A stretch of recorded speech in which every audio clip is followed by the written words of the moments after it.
Right. And rather than competing in some markets that are really crowded, the bourbon market, the whiskey market, the vodka market, we've chosen to carve out a path that's decidedly different. And so, while we compete with those other spirits in terms of getting shelf space in bars or restaurants or people's liquor cabinets, we also know we're doing something very different. And there are some people making phenomenal bourbons, and that's not something we're aspiring to right now. But we are aspiring to making the very best craft spirits that we can using honey and other locally sourced ingredients from the Catskills.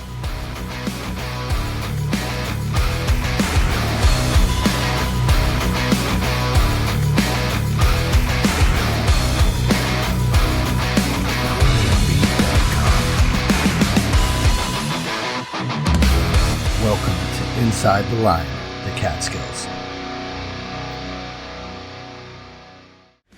This episode is brought to you by Scenic Route Guiding. If you're ready to hit the trails, make sure you take the scenic route. Our guides are here to help you with your goals, big or small. Check out the Scenic Route Guiding and gear rentals on Instagram and Facebook for more information. Also, if you mention the podcast, you can get 10% off. Use the code Mountain Lion. Mountain Lion. What's going on, guys? Welcome to episode 20 of Inside the Line, the Catskills.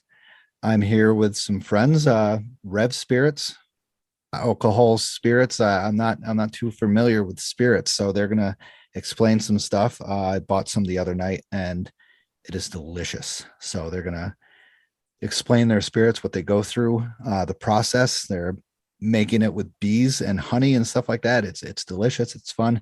I can't wait to hear their process. It's gonna be great. Well, say hello, guys. Hey, everybody. Evening. Greetings. Excellent. So it's Phil, and then it was Bill, and then Carl. So glad you guys can join me. I'd like to thank monthly subscribers Katrina Weinig, Darren White, John Kaminsky, and Vicky F. Thank you very much for being monthly subscribers. Awesome. I'd also like to give a big thank you to Abandoned Hard Cider for donating 10 coffees. Thank you very much, guys. I can't wait to try your cider. If you guys ever try it, we got some in Oneana. I believe it's Green Earth or the liquor store, so I'm going to try them. And Chuck O'Dale for donating 5 coffees. Chuck, once again, thank you for being with me 2 episodes ago with the Panther Mountain meteorite crash. Awesome impact. Really cool info on Panther Mountain, and I'm actually going to try to get more geological information on that one and check it out later and do a little bit more deep diving on Panther Mountain. So, of course, my first question, hopefully you're drinking your own spirits. So you guys drinking anything tonight?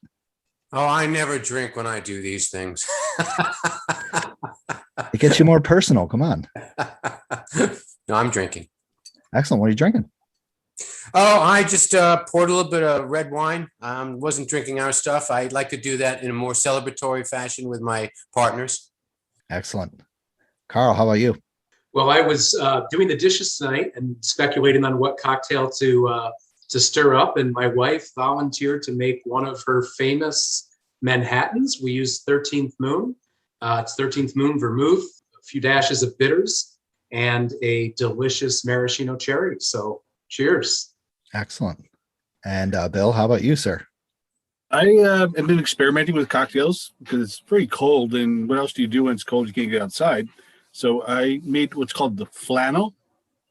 It's 13th Moon.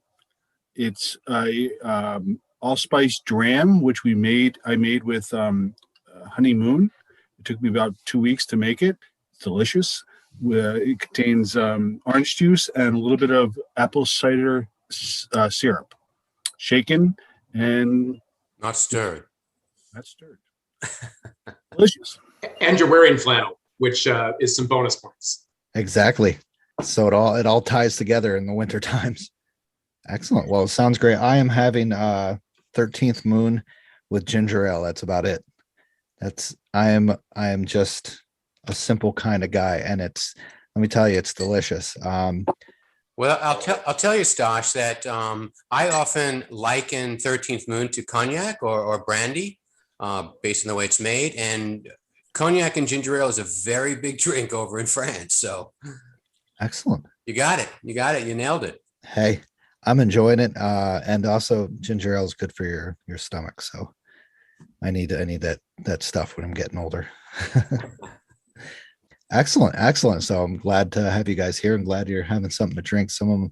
Most of the people that I interview don't have something to drink, or when they do, it's like a little tiny sip. So I don't know if any of you guys hike at all, but any of you guys been on any previous hikes, or at least walking around the good old Catskills?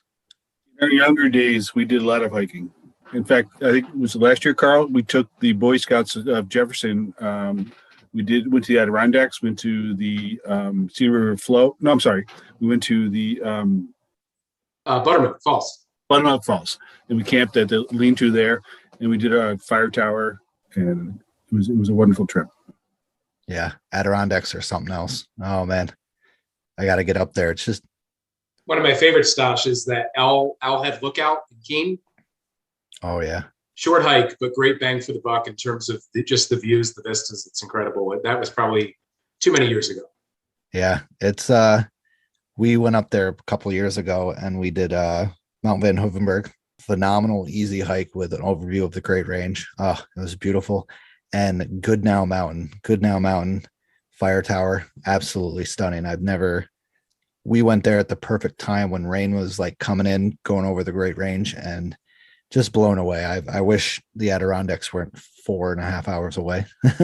It's definitely a beautiful place, but the Catskills are right here. So we got everything we need. Bill, what was the hike we did in the Catskills with the Scouts a few years ago? We accessed down below like Grand Gorge or Prattsville. Do you remember? There's Minekill Falls down there. No, the other way, like out toward, I can't think of the name of the place. It was a great walk. Yeah, I can't remember. It was part of the Is it part of the Long Trail? no. Oh, there's so much over there. The railroad trail? Oh, the rail trail.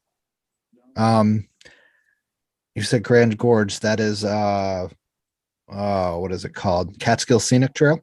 Yeah, no, I think it was actually closer to Prattsville. Interesting. We'll think about it. Yeah, definitely. There's It just shows you there's so many places to hike around here.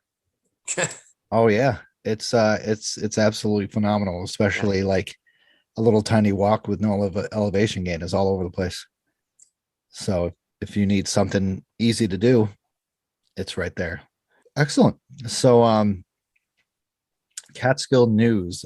Since this is going to be airing in a couple weeks, just everyone, hikers, bring your snowshoes and your spikes, please.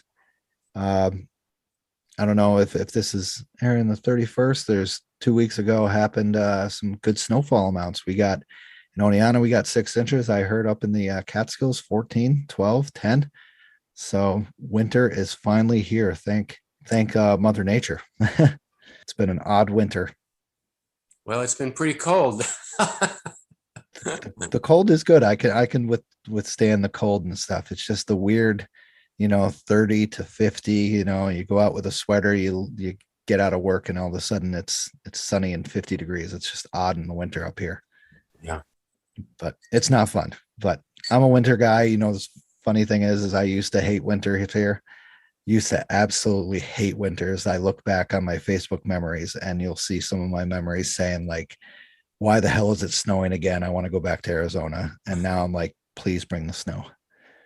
I'm like, it's so weird, but excellent. So let's go into some Catskill Mountain history, guys. Is that okay? Absolutely. Can't wait.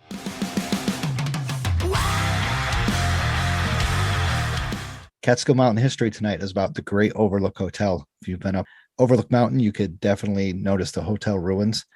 Beautiful spot. Check it out. So this is a little background on the Overlook Hotel. Providing the Catskill Mountain House, which is over by South Mountain on the Escarpment Trail with its great first rival, the Overlook Mountain House, with a capacity for 300 guests, opened in 1871 on a peak outside town of Woodstock, which is now known as Overlook Mountain. Described by travel writer T. Morris Longstreth, the Overlook's house view afforded the following. In summer, except on rare days, blue haze narrows the spectacle to a radius of 50 miles. In clear atmosphere of winter, it is very impressive. The Ashokan, the Hudson, the Highlands and 7 states, the vast shoulder of earth, soar away from one. At last, the earth is partially appreciable. It may not seem a sphere, but so much is it seen that you are on earth. That is an extraordinary feeling. At 2,290 feet, the overlook stood higher than the Mountain House or any other Catskills hotel before or after. And in one widely covered news event in July 1873, management rejoiced when it rolled out the red carpet for Ulysses S. Grant during the first term as president. As Alf Revers, who was a great Catskill historian, related the story, Grant, no stranger to imbibing, emptied bottle after bottle as he sped towards the summit of Overlook Mountain behind relays of fast horses. Once the commander-in-chief reached the hotel, said one Woodstock old-timer, they had to pour him into bed. I guarantee he was having some good stuff. I could imagine what they had back in 1800s, late 1800s. Arrow proof. Yeah, right. This had to be proof stuff that would knock you out. By the following morning, he was clearly feeling none the worse for it because the New York Times reported after breakfast, the ladies and gentlemen at the hotel put on fatigue suits and took large staves and escorted the president party up the mountainside.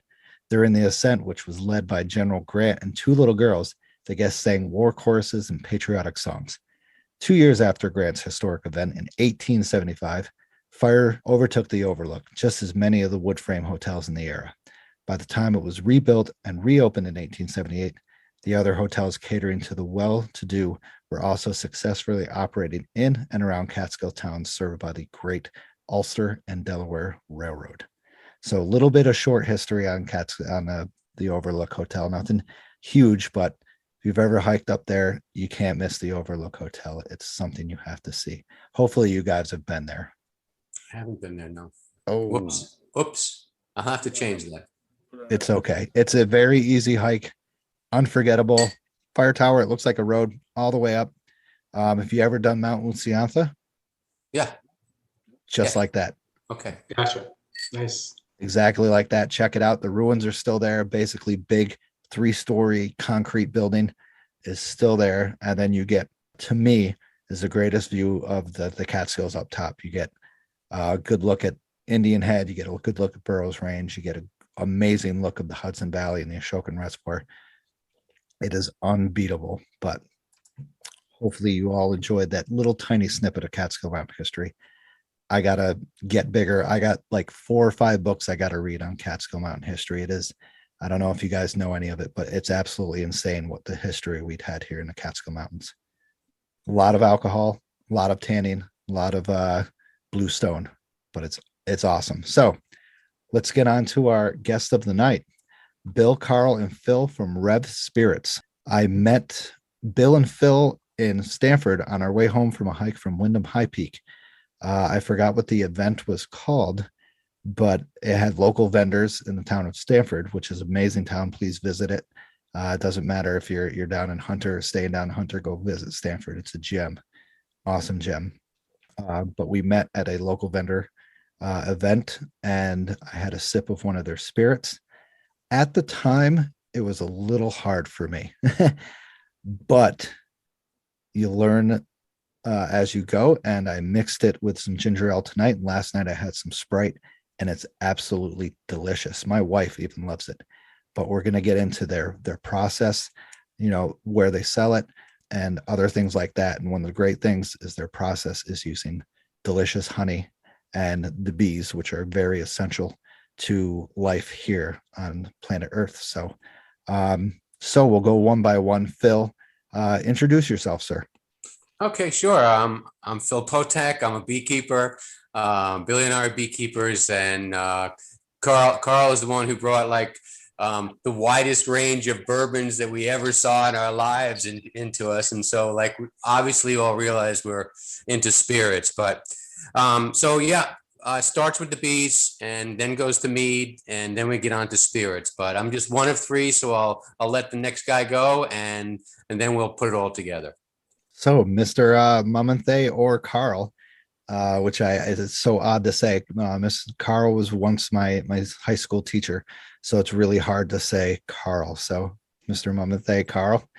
Yeah, no, you're getting much better at it. And I have to tell you, just as you were going through that history of the Overlook, I was reminiscing of our days in 10th grade English and Julius Caesar and all of the great writers and thinkers. And I have to tell you, there was quite a bit of satisfaction in listening to you tell that story at the top of the podcast. So thanks. Carl Mamatham, I'm in Cobleskill, lived in Jefferson for many years, grew up there and lived there during part of my career. Work in the public school system, but like Phil said, have a real love for craft spirits and particularly barrel-aged and brown spirits. And it was on a trip about 11 years ago down to Kentucky as I visited some of the great distilleries producing bourbon down there that on the flight home, I said to my wife, someday I'd like to be involved in making some great craft spirits. And before long, Bill, Phil, and I all decided that we shared that goal in life. And that was really the birth of RevSpirits, is the three of us deciding that there were great spirits to be made in the Catskills. So couldn't ask for better partners, couldn't ask for a better place to be producing our spirits, and really appreciate being here with you tonight. Thanks. Excellent. Thank you. And also he did a lot of lying. I did not read Julius Caesar back then. I only know him from some movies and stuff like that. Tu Brute, you were all over it, Stash. I sure hope so. I hope he's not lying, but I don't remember my high school days. It's not like I was an alcoholic or a drug guy, but I just don't remember my days. I've had too many good days nowadays. So let's go next to Bill from RevSpirits. Introduce yourself, sir. Well, as Phil said, I am a beekeeper, and as a beekeeper, you generate a lot of honey, and we have a pasture-raised farm business as well as RevSpirits, and you can only really sell so many 1 pound jars. And so I was like, what can we do with this honey? And I said, well, let's make mead. I've made some pretty good mead over the years. And little by little, my basement became filled with bottles of mead and kegs of mead. And so I'm like, oh my gosh, what am I going to do with all this mead? And I believe it was Carl said, what if we distilled it? And that kind of was like, it was just a comment that ended up being a business that we all are doing, really enjoy.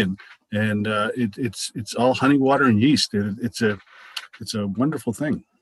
Excellent. So I'm going to do an office quote. I don't know if you guys know The Office, but explain this to me like I was 5. What is mead and what does spirits mean? I'm not a big kind of guy. So what's mead mean, Phil or Bill?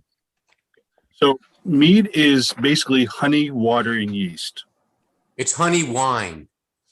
You're making a wine, and a lot of people call mead honey wine. The official category is mead, but it's really honey, water, and yeast. And to that, you can add spices, you can add fruits, you can add all kinds of things to create different kinds of mead. What we do is we just use honey, water, and yeast. It creates a wine, a high alcohol wine, which we then take and distill. So an analogy would be from grapes, you get wine. From wine, you get cognac. Interesting. Distill it. So what we do is we take honey and make wine or mead, and then we distill the mead to make our spirits. Excellent. Amazing. So where you guys are located in Jefferson, correct? Yes. If y'all don't know where Jefferson is, it's in the northern Catskills, Greene County, I believe, right? Schoharie. Oh, Schoharie County, even right above Greene County, Schoharie County, with the great Schoharie River pours down into the Schoharie Reservoir, which is huge for New York City. So excellent. So you guys are up there in the middle of nowhere with beautiful scenery, just like me. So how did you guys? I know you kind of briefly stated how you guys got started with each other, but how did you? Of course, Phil and Bill was with the honeybees, but how did you get with Carl and you guys hook up and do this stuff? Carl, you want to take it? Well, I think Bill and Phil were making honey, making mead, and I think actually had experimented with some really cool distillations of mead. And it was about at that same time that I had approached Bill and then Bill and Phil and floated this idea of having a distillery in Schoharie County. At the time, it was a pretty novel idea. We looked at a couple of different pathways. While I originally had a pretty heavy interest in bourbon, I think Phil and Bill taught me the wonders of honey and what a terrific sugar source it is for spirit making. And, I think they can talk with you a bit about why we've chosen to pursue that in all of our products, and what is it about honey that makes it such a delicious and very drinkable spirit. Very drinkable is correct. Trust me. Yeah. Phil or Bill, go ahead. Well, what I would say is that when Billy was talking about the different kinds of meads and how it can have different flavors, it also can have, it can go from very dry. We like dry wines, and it can go from a very dry wine to like a dessert, really ice wine, very, very sweet. So there's a gamut that you can, of like taste that you can have aside from everything that you put into it. But when you just break it down to the bare minimum, as Billy said, of water, yeast, and honey, and then, so the first product that comes out, everything that you distill at first comes out clear. As they say, it all starts as vodka, is it what some people call it. Technically, that's not true, but that gives you the idea. And so then we experiment with a number of different barrels to find out what we really like. We work with Adirondack Barrel Cooperage out of Remsen, north of Utica. An amazing cooperage, amazing people, great pride in what they do, a fabulous product. And it's a huge part of what, as you may recall, the first product that comes out, we call Honeymoon. It's clear, 80 proof. It can be likened to a clear brandy, to some a high-end vodka. Technically, neither of those. But then we take that same product and we put it in an oak barrel for a minimum of 13 full moons, or a year, generally speaking, as a minimum. And so Honeymoon becomes 13th moon, and then it takes on all the flavors that you normally associate with barreled, or as Carl referred to it before, the darker spirit. And they're only dark without adding food coloring because of a charred barrel. In our case, medium charred barrel. And then all the flavors, that are imparted from the oak itself, from the charcoal, the char burn oak, that all gets soaked up into the spirit. And depending on how long you keep it, it affects the color, it affects the change. And so I have to tell you, Stosh, how much fun we've had. Like, all right, let's taste it at this month. Let's taste it at this month, and really we're critical about our cuts. And when I say cuts, there's three parts to a distillation. There's the heads, the hearts, and the tails. The heads are poisonous. And I think that the old bathtub gin made people go blind and die. That's from the heads. We didn't share any of that with you, Stosh. You can keep drinking with confidence. The hearts is really what you aim for. There's good stuff in the tails too, but we're very particular about our cuts. And so, and again, as I tell people, we're so small, we make craft distillers look big. But Interesting. Where we want to be right now, I mean, there's always room for growth, and we're always working on new ideas and new products and things like that. But it's exciting to use like the best, most natural sugar source, being honey. And all of it is sort of an ode to the bees. And I mean, 1/3 of every spoon that we eat in this whole country is somehow related to a bee pollinating something. So we're really cognizant of the important role that bees play in our society and our menus. Now it's someone else's turn. Excellent. So basically, we're talking about how you guys got started. So I'm guessing you two being beekeepers, you just had that pursuing of making honey, and like you said earlier, you can only sell so many. What is it? How many 1 ounce jars, or like 10 ounce jars? A pound of jars. So you can only do that. And why not expand further to distilling, which is absolutely amazing. I've recently, I wouldn't say got an interest, but a lot of my friends have been beekeepers, and I'm fascinated by the bees, by the whole queen and how they protect her and stuff like that. How the queen can be transported, and all of a sudden all those bees go to that hive. It's absolutely fascinating.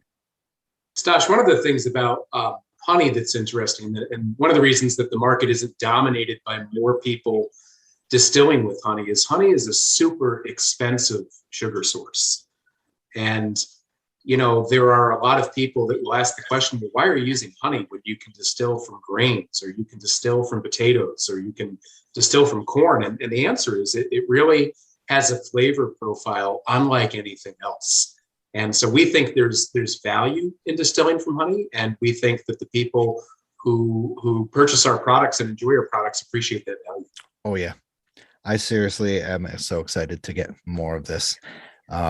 I think I put a little bit too much into these. So, but that's me. I like to overdo it, but I like to taste the alcohol a little bit more than other people do. I'm just like, I can taste that a little bit, but I want more. So I definitely enjoy it. And I definitely enjoy honey. I could take honey and eat that by the handful if I could. And just, it's delicious stuff. I love honey. So, I know it, like you said, it's not vodka and it's not this and that. So I'm not familiar with spirits. So explain to me what spirits are and, what kind of taste each one of your spirits has. I'm so unfamiliar with spirits. So like I was looking on your website and I was trying to think before I read different stuff about spirits and about your products, what you can mix it with. And I was just like, is this rum? Is this vodka? Is this blah, blah, blah? But that's me because I'm very uneducated. So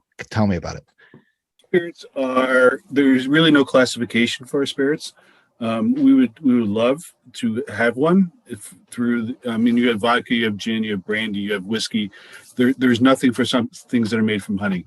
We're hoping that SOMEL, SOMEL, which means only honey in Latin, will become another category. So when you walk into a liquor store, you can say, hey, I need a bottle of SOMEL, nice. and they're going to help you out.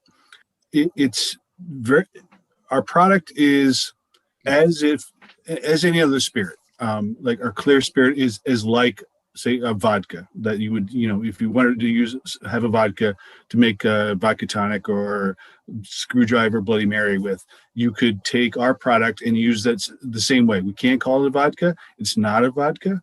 It's more than a vodka, but it's along those same lines as our spirit. Our age, 13th moon.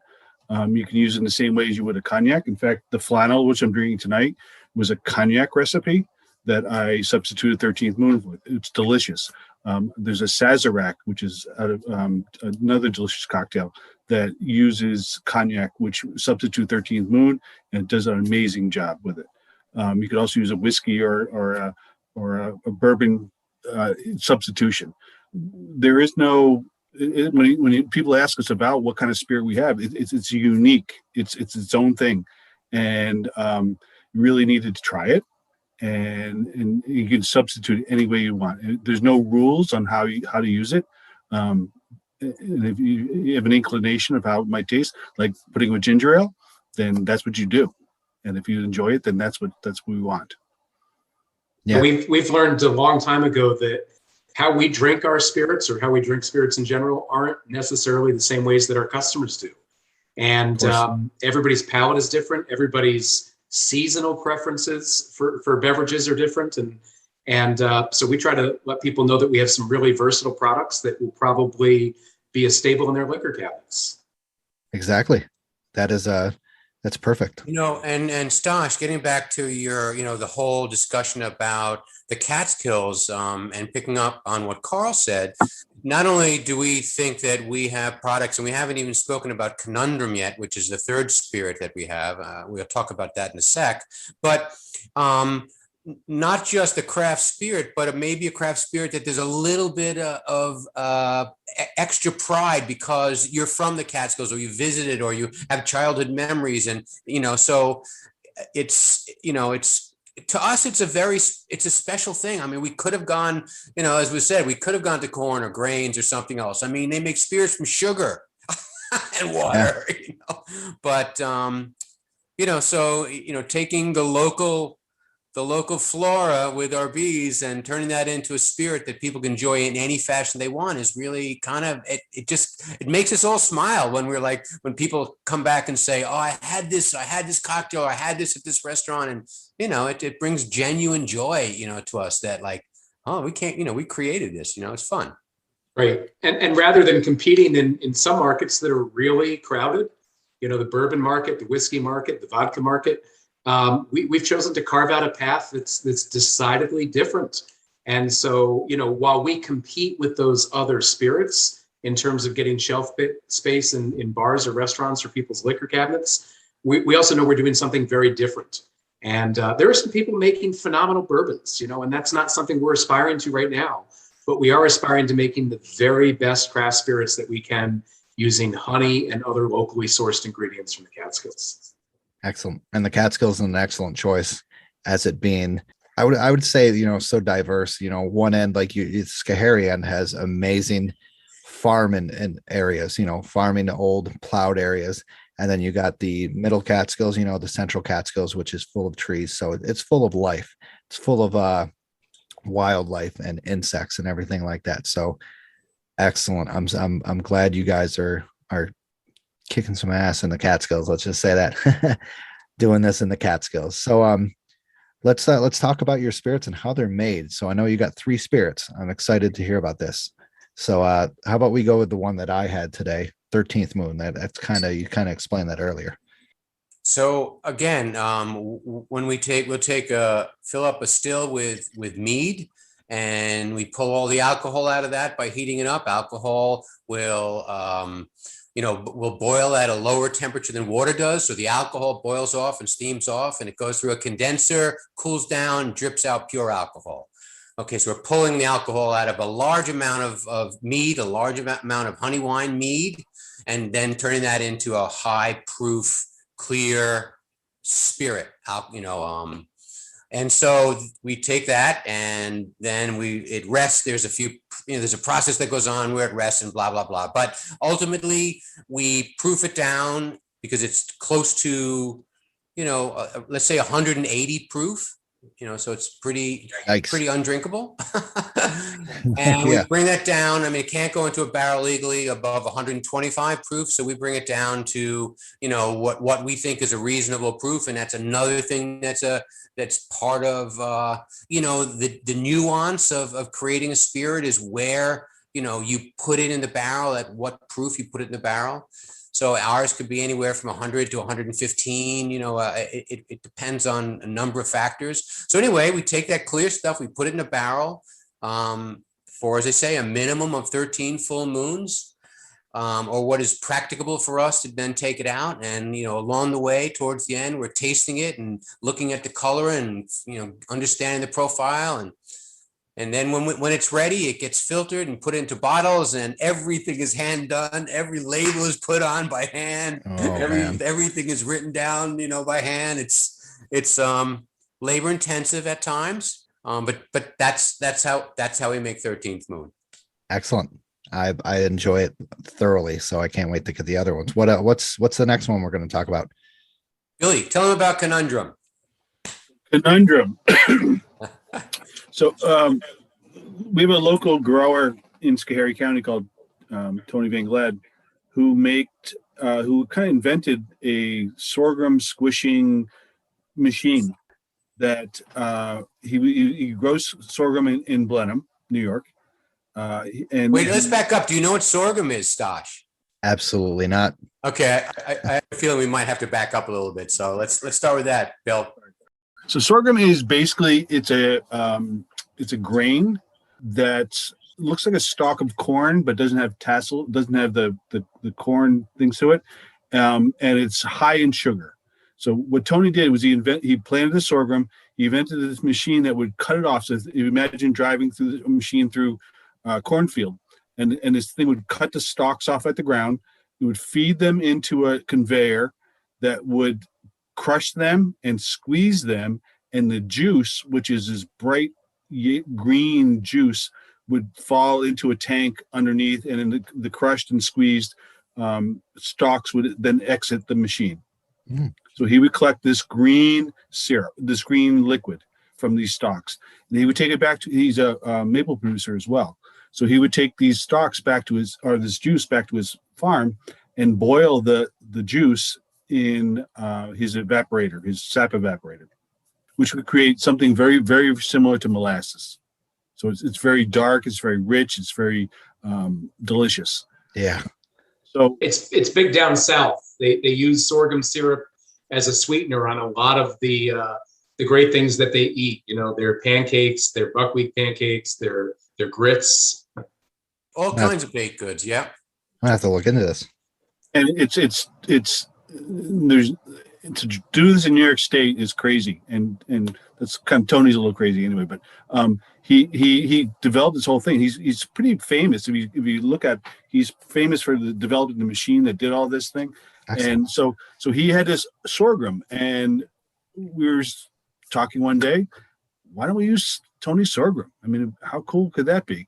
So we take Tony sorghum, we mix it with our honey, we ferment it, we distill it, and then we age it in a used 13th moon barrel. So our barrels, we use the Adirondack Cooperage barrels for 2 times with the 13th moon, the ages to get the color and taste profile we want. And then we dump it, we put conundrum, or this sorghum, distilled sorghum and honey, into those barrels. So it spends a year in a barrel and picking up more of that oak flavor. And then we take it, we put it in a New York State port wine barrel.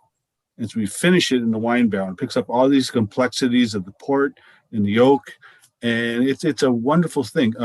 Phil and I and Carl we're looking at maybe like, how can we make a rum, like New York State rum? We're New York State Farm Distillery. We have to use New York State Farm products. So how can we create something that's like a rum? And this was our attempt to do that. Right, because sorghum syrup and molasses, which makes rum, or cane sugar, which is, they have very, very similar properties. And so, like, we wanted to, like, how can we make a rum without, like, breaking the rules, Yeah. So, and I wouldn't call it a rum because it's not rum, but there are times when it, like, has hints of, like, the essence of rum. It's another good thing with ginger ale. You'd like that with ginger ale too, I think. Yeah. I'm a big rum guy. I mean, I've loved rum ever since, and I actually loved it even more when I went to Jamaica. Of course, Jamaica is full of rum. So with the conundrum stash, something that's really cool is many times when we're distilling, it picks up from the sorghum, I would assume, some tropical aromas. So we've had really strong banana smells and mango, and it's it's kind of unexplainable because none of that grows around here, but the sorghum and honey collide to produce a really cool aroma and flavor profile. Awesome. That is incredible. See, that's what stinks is I went to the liquor store in Delhi and I didn't get to get this. They only had the 13th moon, so I'm definitely looking forward to that. So excellent. And what's the last one? So the last is really the first. It's kind of our base spirit, honeymoon. We bottle it at 80 proof, but it begins just like most of our other products, honey, water, and yeast that's fermented and then distilled. It comes off the still at somewhere between 90 and 95% pure alcohol. And then we proof it down to 80 proof, bottle it, and our customers really enjoy it. It drinks like a clear brandy or a vodka. It's delicious neat in a glass or on ice, and it's really going to do anything that your favorite vodka does, only better because of the honey and the beets. Yeah. So basically with the honey, it adds the sweetness. And that special. There's no sweetness. There's really no sweetness. There, as Carl says, I mean, when you distill honey, there's a sweetness in the mead. When we make the mead, there's a sweetness there.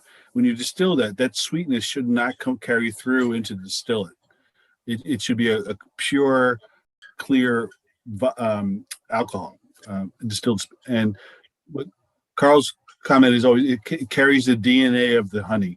And people who drink our honeymoon say, I can taste the honey.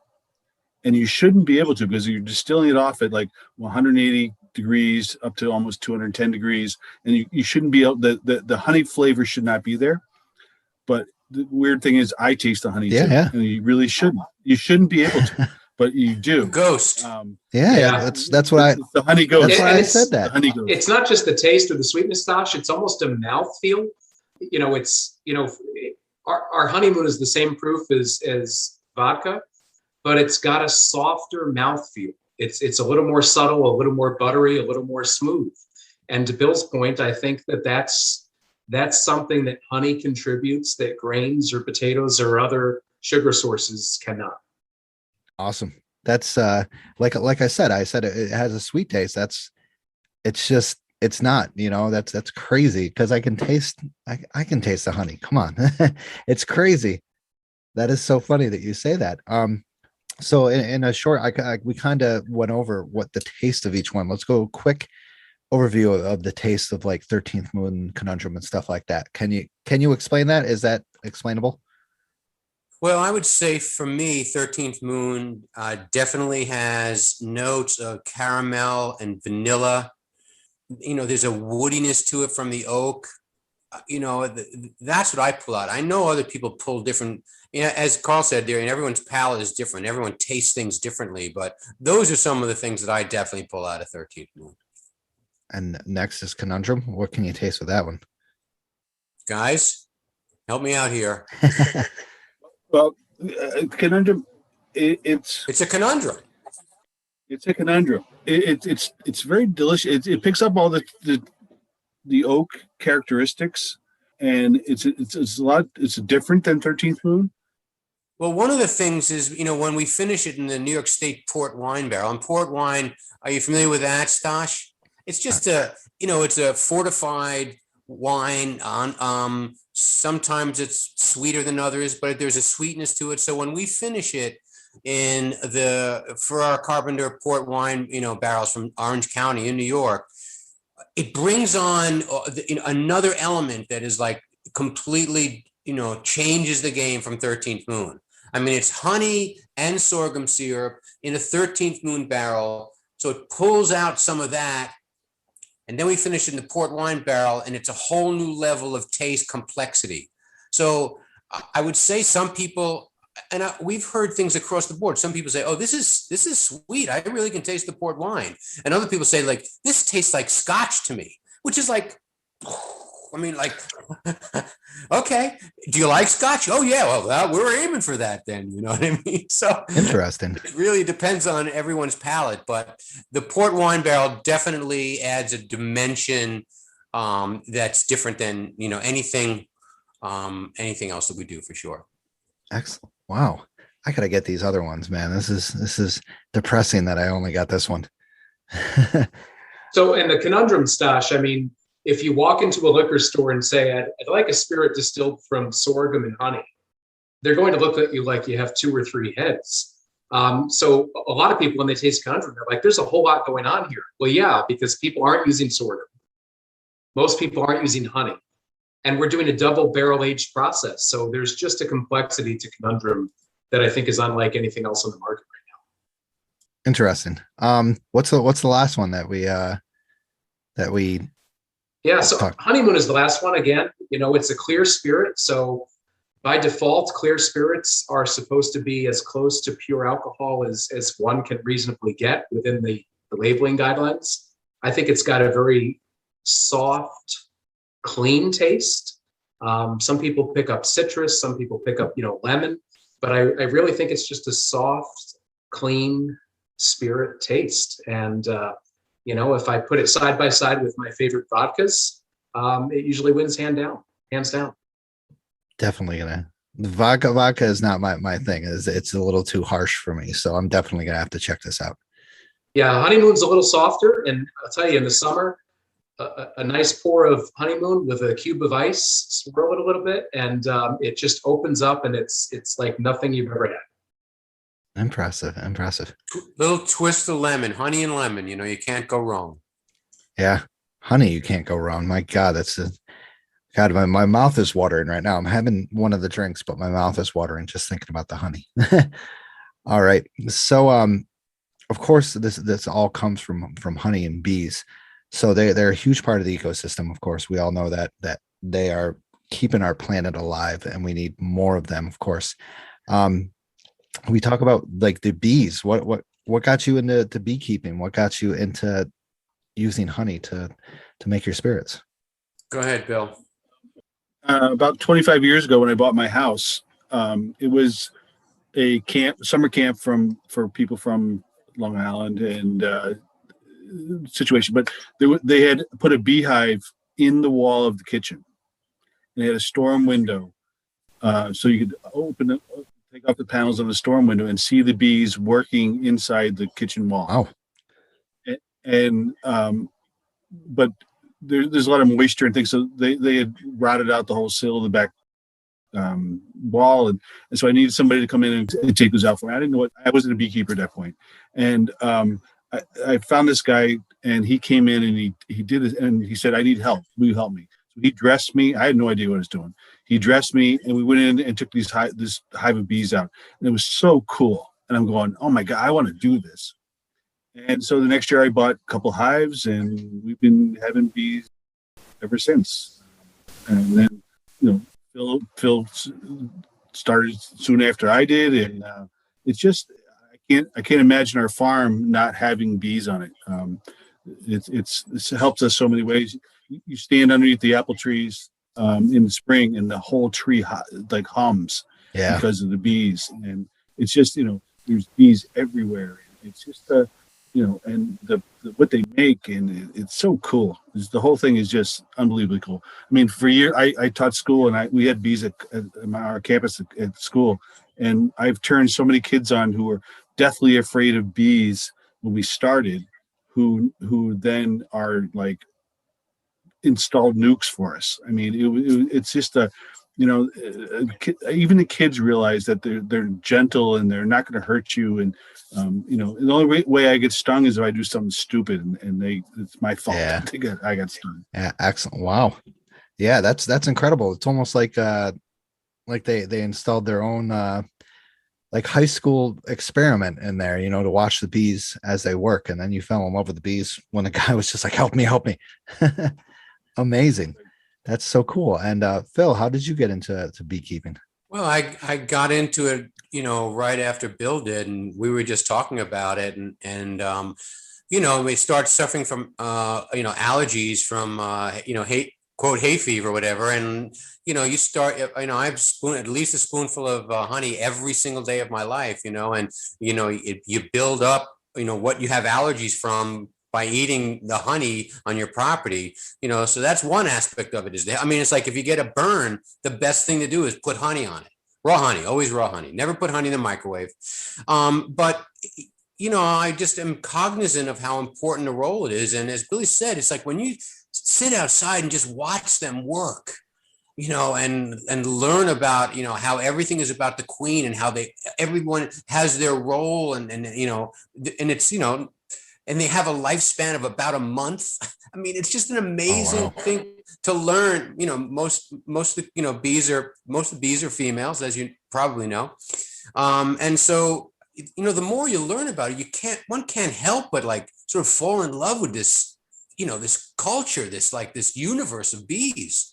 And so it just, and then you get to, harvest the honey at the end of the year, and turn all your friends on to raw honey from their backyard. And it just sort of built on itself in terms of excitement and, and the need for honeybees in our world, so it just sort of built on itself. And then all of a sudden, we were turned on to like making mead, and then we drank enough of that where we got the silly idea to distill, Nice.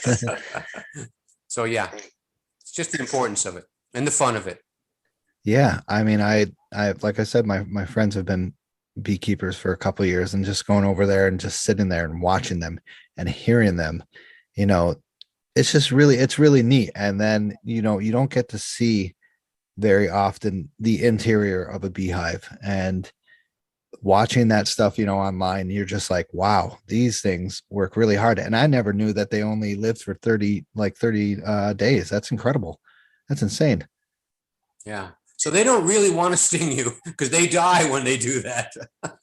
Interesting. They're not like wasps. Yeah, wasps, little assholes.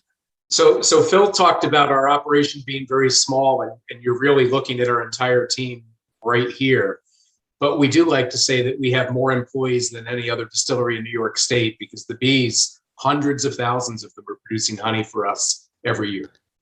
Wow, that's a perfect way to say that. I gotta admit that you guys have the one of them. I think I had 180,000 workers at my farm this year. Wow, that is insane. Amazing. How many hives do you guys have? General, like roughly. Well, we've downsized our hives, over the years because to be a true apiary beekeeper, you have to dedicate so much time to it, and the distillery takes enough time. So we're down to just probably under with the 3 locations, about 10 or so, I think, maybe. I don't remember exactly. So we buy local honey for the big stuff now, because we just can't we can't do both. Yeah. Awesome. Amazing. That's so cool. We just went over beekeeping. Do you guys, of course, do you guys collect bees? You know how like people looking to get rid of them? Do you guys like take them and go and take them away from like people's interior houses, or like maybe like other places? We have, when we do sometimes. The problem is that we're not carpenters. Okay. And a lot of times they're in people's houses, and there's a major to extract them is a major. You're cutting away a lot of stuff of people's houses, and I leave that to people who can put it back together, because I can't put it back together. But like this summer, we were at a market, and I got a text from a guy saying there's a swarm of bees on the planter outside our store in downtown Stamford. And that was an easy one to get. I mean, yeah, we'll go get that one, and we'll collect swarms. But in terms of going into and taking apart houses and barns and things, it's again, as Phil said, we did it one time. That was the last time. As Phil said, we're focusing on distilling. We're not the beekeeper part of it. We can't. We do it because we like it, and we do enough of it for ourselves, and to make mead and things. But there's just not enough hours in the day to do all that. Wow. So like the swarms are the ones that like form on the exterior places, right? Not the interior. So if a beehive is crowded, the queen and a majority of the workers will leave and create a new hive somewhere else. So a swarm is they usually form on a branch, or in this case, they formed on a flower pot in downtown Stamford. And you can collect those and put them in boxes, and then create your own hives. Oh wow! So actually, I was in them today, and the swarm I collected from in downtown Stamford is still doing well. Oh, good. Awesome. So, what happens? I got a quick question that's not on the agenda. What happens in the winter? May I ask? I've always wondered this ever since I was a little kid. Don't hibernate. So there's 10 frames in a box, and they're filled with honey. So they work themselves as a mass throughout that frame of boxes back and forth, and will eat the honey to stay alive. And then the cold ones come to the inside to warm up, and the outside ones, come out, and it's about 90 some degrees within the hive. So they generate their own heat. Holy crap. Yeah, so to sort of flap their, in this little, nest of bees, the outside bees are flapping their wings to create the heat, and the inside ones, are eating honey and protecting the queen, and then they rotate jobs, and they move around the hive, consuming the honey, and hopefully they're alive in the spring. Gosh, bees don't poop in the winter. Constipation in the winter, eh? well, they hold it, because think about it. If you pooped in your hive, how it would infect, it wouldn't be sterile. So they hold it, and then we get, like, say in February, we get a January thaw, it might be 50 degrees. If you look out in the snow, it'll be covered with bee poop. Oh, wow. Because they go out, they fly, they poop, they come back in the hive. I love this part of the discussion, Carl. Hey, Carl. Yeah. It's life. It's life.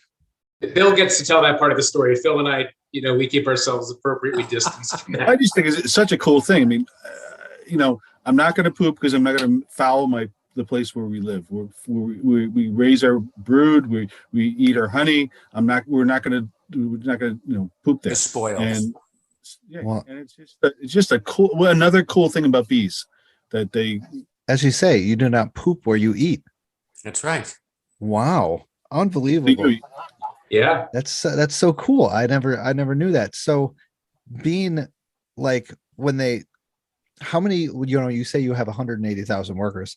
Do you lose? I'm guessing you lose a lot during the winter. How many do you think, like roughly estimating, how many do you think you have when the first thaw comes around?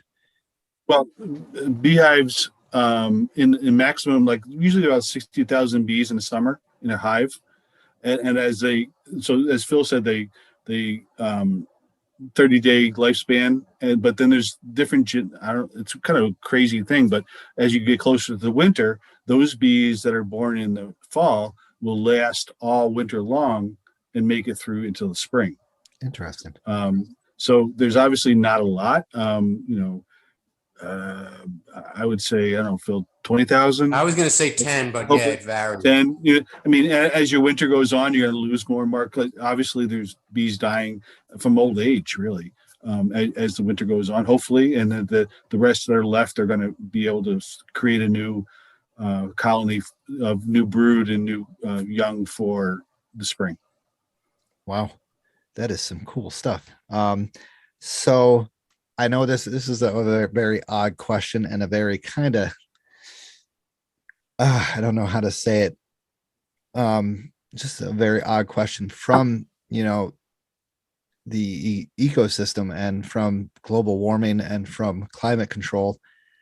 Has this benefited you guys? And of course it hasn't with the bees, which we heard all around the world, but do you think the warming of the weather benefits you guys and benefits the bees a little bit, or no?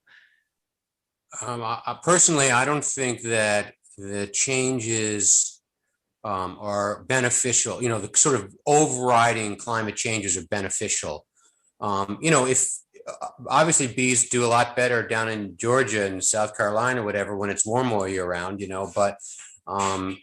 but like here, the great changes where like it's really, really cold and then all of a sudden it's warm. And there are times when if there's a warm spell in the middle of the winter, the bees are coming out all over looking for food because it's warm. The sun is on it and they're like looking for, and there's no food around. And so that's disruptive to the hive. So, I think great climate change isn't necessarily good. I mean, but if anyone's going to adapt, it's going to be bees, Well, yeah, hearing about the way they kind of like recycle themselves in the winter, everybody has a role of keeping warm and then eating their honey, and then they all of a sudden they go out and protect, keep the others warm. That's amazing. Yeah. So correct about, how global warming and climate control is kind of disrupting them because they go out in the sun in the 50, 60 degree weather and think it's spring again. And then all of a sudden we have another freeze in 3 days. So it's just a question I had on my mind at the last second. So excellent. So cool. So we're winding down with this stuff. Where can we buy your products? Where can we also, I heard you guys have them at restaurants. So let's first go over where you can get them. At the restaurants, the Mill Pond Inn in Jefferson serves cocktails with our spirits. Also Prospect Restaurant at Scribner Hollow Lodge in Hunter. They feature cocktails with our spirits. Those are the only two restaurants. And the liquor stores, we're down, at 5 o'clock somewhere in Stamford. We're at Woodbeck's and Cobleskill. We're in, Delhi and at Bottle Shop at Strickland. Thank you. Just Strickland Hollow Bottle Shop. We're in Andy's. We're in the Hunter Liquor Store. It's called Elevated. Yep, Elevated Wines and Spirits. Where else? What am I missing? I think that might be it, eh?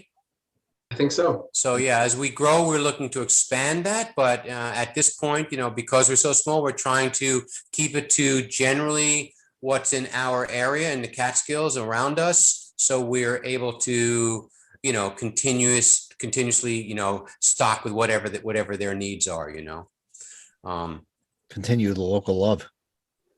Yeah. That's what's great. I didn't, when I asked in the email about where you can buy it, I only thought Stanford and Delhi, but that was the closest to me. I'm glad you're in Hunter and Andy's and stuff like that, so we can spread the love of your name over there. Good. And we want to go hiking in Hunter. I'll stop there too as well.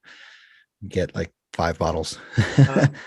Yeah, and it's a great place to get cocktails too if you go to Scribner Hollow. Yeah. Oh yeah. Oh yeah. Erica, once again, hopefully she listens to this. So Erica, that's awesome. I should have stopped. I don't think you were open on Tuesday though. So I could have stopped there. I definitely love to visit Erica because she has very good knowledge of the great alcohols and the great hard ciders and the local craft breweries that we have here. She definitely knows her stuff. So Oh my God, between her and Jerry, I mean, there is a vast knowledge of many things between the two of them. oh yeah, especially Yeah. cooking. Those guys are He's a chef, he's a som, Yeah. he's a distiller. The two of them are like they're a power pack of like talent and energy. exactly. Yeah, excellent. So you guys got any plans for 2022? So 2022 is a big year for RevSpirits.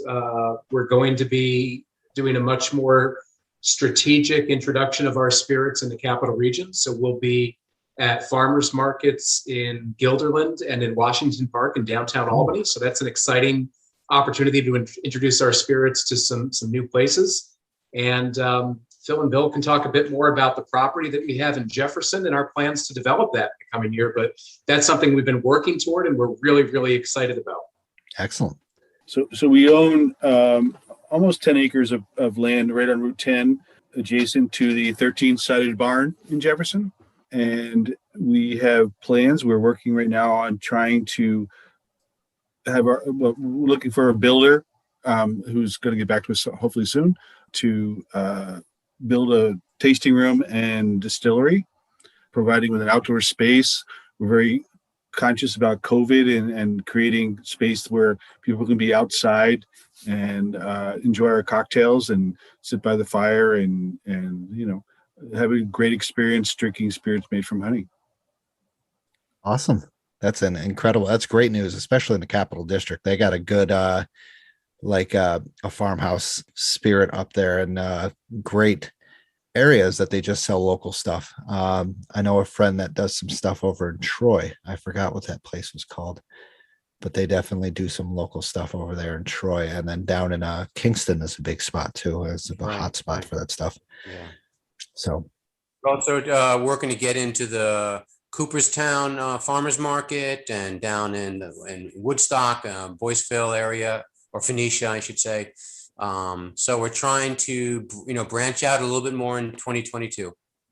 that'll be great. And we're really hoping that the development of our property, Stosh, makes it a destination that appeals to all ages. So folks can come for mead, they can come for spirits, they can learn about mead making and craft distilling, they can learn about bees, they can enjoy the beautiful mountain views, they can hike down to the creek. There's just going to be a tremendous amount of things for people to do and see as they visit the RevSpirits property that we're developing. Excellent. You said you got 3 different places, or you guys looking to make a central place, and then those are just areas that you distill? Yeah, no, the 3 places we have bees on our property, and then at Bill's farm and at Phil's farm. And then are you going to have like a special spot for like distribution on your own, or is that just like you're going to do it anywhere? You mean beekeeping or Well, yeah, of your distillery and stuff like that. No, our plans is to have that one permanent location for a tasting room distillery, and that will be, that'll be the focus there. As Carl said, like, we hope to open it up to other things in terms of like looking at our bees and whatever, learning about bees, but we'll centralize at that location for the distillery and the meadery. Excellent. Yeah, that'll be great, especially open that up along that Route 10 is a very nice area. It'll also allow us to up our production. I mean, we've really maximized the footprint of our current distillery. We don't have a public facing storefront. We don't have a tasting room. And I think by developing this property, we can expand production. We can invite customers in to see how we produce the spirits and then to enjoy them inside or outside. Phenomenal. Excellent. That's so cool. So I know I went to a local event in Stamford. Do you guys have any set events that you could say, any dates or anything like that? Or should I just leave that to Instagram and your regular webpage? Well, I can tell you that we will be at Mill Pond does a farmer's market, the Mill Pond, in Jefferson. They're going to be doing one like the day before Valentine's Day. That weekend will also be back in Stamford. They're having another sort of Valentine holiday weekend market around town. What else, Billy? I know that we've got a few things already booked, but those are the two closest ones that I know of. Other than if Billy wants to chime in on something, I can't think of anything right now, but I know there are a number of them coming up, and some of them the dates haven't been finalized. So, Instagram and whatnot will be, and Facebook will be the place to find that too.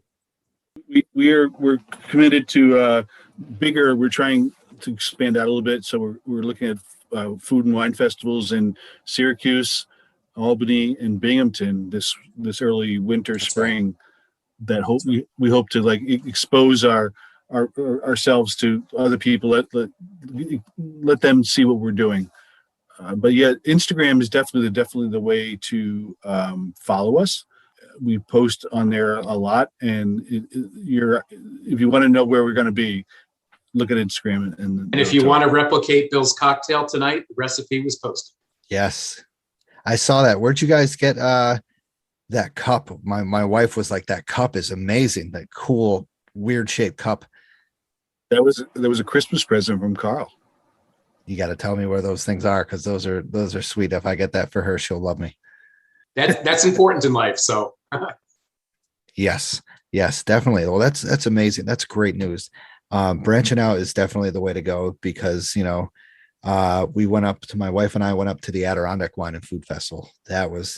That introduced us to a lot of local wines and local products. Basically, we are doing like natural soap and shampoo now because of that Adirondack Wine and Food Festival. A lady from Kingston, so Sweet Aroma soaps. So she's all over the place in the Catskills. So that's good.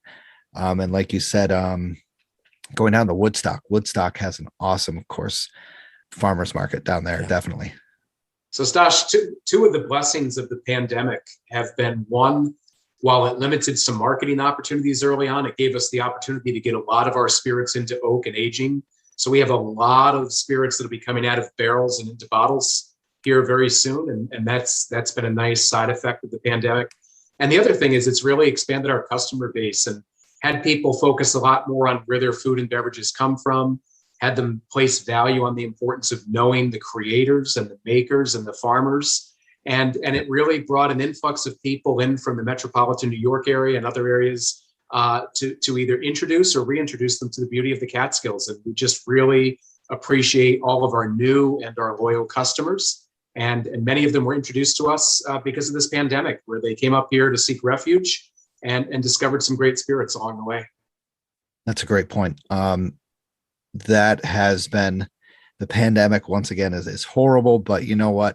A lot of people have expanded locally and noticed the local stuff. And it's horrible, but a lot of new things have been introduced to the Catskills, a lot of new products. A lot of people have been introduced to local products, and these local places are expanding. And what stinks, of course, is, the restaurants and stuff like that suffered a big hit. But hopefully they'll rebound from this. People from the city, once again, I'm always comparing what happened from the pandemic to the Borscht Belt era.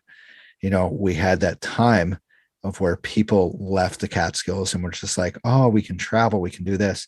Pandemic has brought people back to the Catskills. We have now noticed more local places being, centralized, and Phoenicia and Andes and stuff like that growing, which is great. I mean, I love seeing that, and I love seeing the local towns blooming once again. I mean, it was a weird time when I would drive. I drive Catskills all the time. I drive everywhere. I would see abandoned houses all the time. For the past 6 years, I saw abandoned houses everywhere. These houses are being brought back to life. There's a lot of lights on now that used to be dark, right? Right. Yeah, exactly. I drive down through Delhi to Andes and stuff like that, and these houses are being rebuilt. I mean, I don't really agree with them buying them, flipping them, and sell them for 8 times the price, but something's going to happen to that. And maybe, a couple years from now, I'll be able to buy that house that's down there that looks really good. Get closer to the Catskills so I don't have to drive an hour and a half to hike. But excellent. So we're looking forward to it. I'm looking forward to it. I can't wait to get out there and get more products. Maybe I got to go hiking this Sunday and go through Stanford somewhere.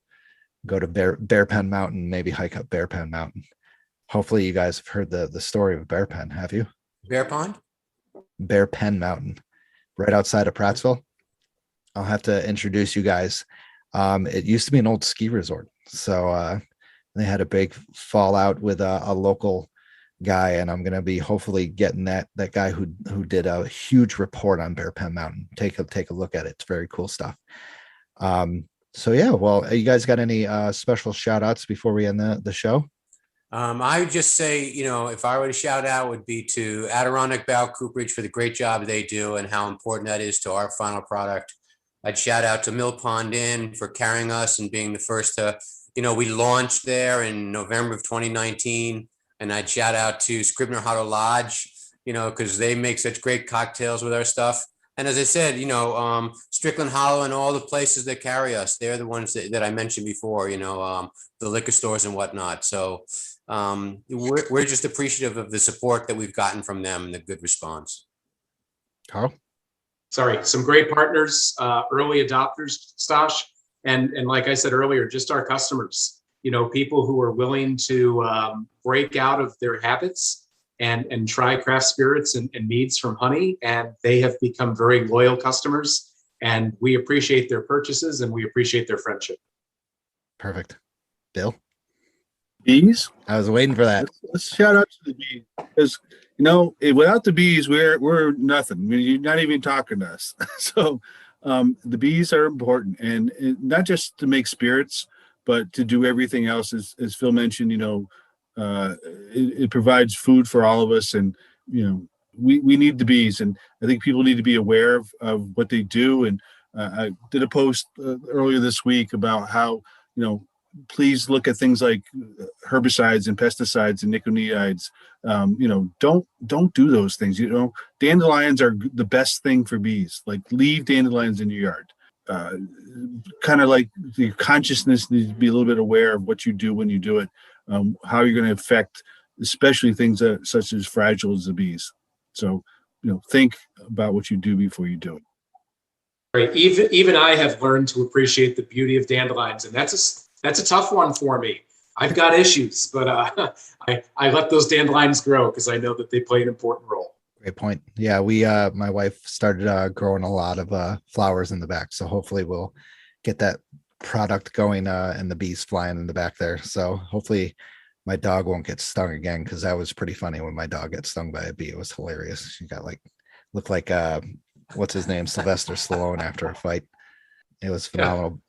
Well, we want to thank you too, Stash. I mean, thank you for having us on, and more importantly, thank you for sharing your love of the Catskills and promoting them, and encouraging people to enjoy the beauty and the businesses and the people of the Catskill Mountains. We appreciate Absolutely. it. Yeah, I'd like to second that too. I mean, I learned from you tonight with the intro, so I appreciate it. Yeah, these, I gotta admit, it's a very tight. I have tight friends, and I have a bunch of friends who has introduced me to a lot of new things in the Catskills, and the Catskills has introduced me to, once again, local life, the local love that we have here. And like I said, I was telling, I don't know if I was recording that, but years and years ago, I hated upstate New York. I hated the remoteness. I hated, I wanted to be in the city where everything was. I came back here and I fell in love again. I'm just like, man, I'm in an awesome place, and I love it. I love it out here. And like you said, you guys are introducing me to new stuff. Hopefully this will introduce me to even more new things around the Catskills, and we'll all, get together and come together, and we'll all be a bunch of good friends, and we'll be like, hey, check out my guys, RevSpirits, or, hey, check out this, check out that. We'll all become one branch. Sounds good. Well, my son's got a little bit of your wanderlust in his boots. I've just been checking his text. He's down in Alabama. They just saw their first snow in years, and he just got into the arena for the Alabama Auburn basketball game tonight. So I don't know if he's ever going to come back up north, but like you, he wanted to get someplace warm, and he's loving every minute of it. But we love when he's home. Yeah, I definitely love it up here. So excellent. Shout outs from me. Thank you to everyone who is hiking and doing it safe. Hiking with spikes, hiking with snowshoes, hiking with extra layers and stuff like that. Not giving the Rangers a tough time, or me and my search and rescue squad a tough time. I mean, I'd like to get out there and save someone's life sometime, but you know what? I'd rather have someone not in that threat. So thank you to all the hikers out there for, spreading the knowledge and spreading the word of safety. So thank our sponsor, Scenic Route Guiding. It's funny because I usually do this before thing, but I made like a little snippet that I put in there. It's going to be hilarious. I asked her if Sarah Bacon, she's my sponsor. And if anybody else wants to sponsor, by all means, I don't mind. It's all going to go back to Catskills, by the way. But I made a little snippet and I asked her, I'm just like, is this too unprofessional? And she's just like, unprofessional is my middle name. I'm like, yes. I'm just like, we like her already. Yeah, she is. She's hilarious. We talk about mountain lions all the time, and I don't know what your guys' perspective on mountain lions are in the Catskills, but I heard the one with the corkscrew. Yeah, right. It works. It works. I've had to shield myself off from a pride of mountain lions. So, but her and I get going about that stuff, and it's hilarious because this is people say, they see a mountain lion and stuff like that, yet the thousands and thousands and thousands of trail cameras can't get one good picture of a mountain lion. So, amazing. But excellent. Thank once again Scenic Route Guiding for sponsoring us. Thank the donors, monthly donors. Thank any donors as well. Thank you very much. My wife made a good point that I was thinking about doing a certain amount, but to donate at one time. But I'm thinking I'm going to go a whole year of when I started in August. I'm going to take all those donations and then I'm going to donate to a local organization in the Catskills. So we'll see. Thank everyone who is listening. Thank those 4,000 people that have listened to my podcast, which is insane. I can't believe that has happened. Subscribe on any platform.